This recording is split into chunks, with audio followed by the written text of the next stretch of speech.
आहे की लोकाला जे मूलभूत सुविधा, आणि हे मूलभूत सुविधा पाणीच्या आहे. पाणी कोण द्यायला पाहिजे? महानगरपालिका. आणि महानगरपालिका चालवतात कोण? प्रशासक. आणि प्रशासकला कोण चालवतात? सत्तेमध्ये जे मंत्रालयामध्ये बसलेलं आहे ते सीएम चालवतात. आणि सीएमला माहीत आहे की काय काय होतात इकडे, आणि सगळे त्याच्या दिशेने इकडे महानगरपालिकामध्ये चालत आहे. तुम्ही पाणी देऊ शकत नाही, मोठे मोठे वार्ता करतात. पाणी द्या ना लोकाला, आणि शुद्ध पाणी द्या ना.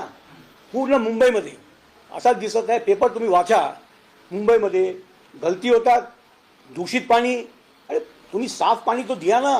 जेव्हा तुम्ही सांगतात की 100% धरणे भरलेलं आहे, तो पाणी कुठे जातात? कोणा टँकरला विकत देतात काय? माफियाला? असा एकंदरीत यामध्ये पूर्ण दिसत आहे. सर, हरियाणा आणि जम्मू काश्मीरचा जो निकाल लागणार आहे, काय वाटते काँग्रेस सत्तेत येईल? काँग्रेस सत्तेमध्ये येणार आहे हरियाणा आणि जम्मू काश्मीरमध्ये. पढ़ते रहिए fight against criminal daily newspaper.